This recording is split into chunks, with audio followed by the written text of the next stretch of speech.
Thing I want to say is that this is not a how-to video by somebody who knows what they are doing. This is simply to record and document my experience in my attempt to bypass a light switch that controls the outlet that we have the TV plugged into, and so we don't want the light switch to function anymore. But this is not a how-to. I do not recommend you do it.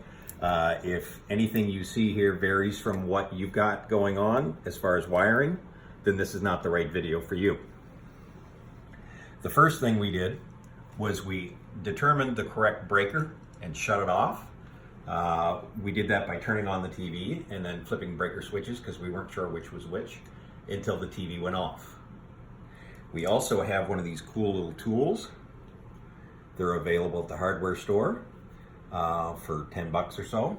And you simply push the button and you put it near the wires, and if it goes crazy, there's electricity, and if it doesn't, there's not. However, if you bump it, it will flash.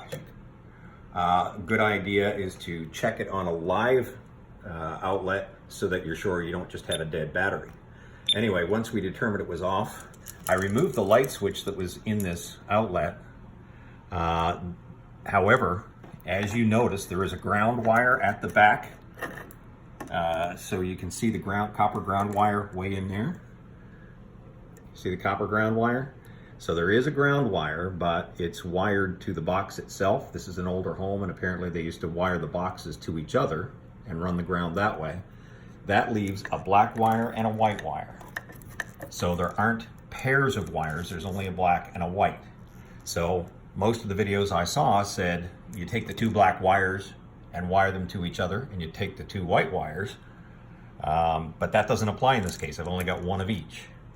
So what we did was we kind of reasoned out that if the switch is to either complete the circuit from the black out through to the white, or to interrupt the circuit, then if we wanted this outlet to always be on, we would logically, it would seem that you would connect the black wire to the white wire permanently. We did a test before I wired them together with the wire nut. Nothing bad seemed to happen. I turned the circuit breaker on and checked the outlet with a cheap appliance just to make sure it would work.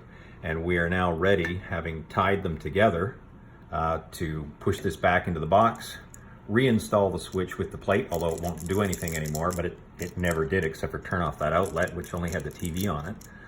And the router for the internet, actually. But we'll be able to put that in, put the plate back on, and we have essentially made that outlet an outlet that is only ever always on. That's about it. If this works for you at your own risk, go ahead. But as I say, I'm no expert, but it seems to work for me.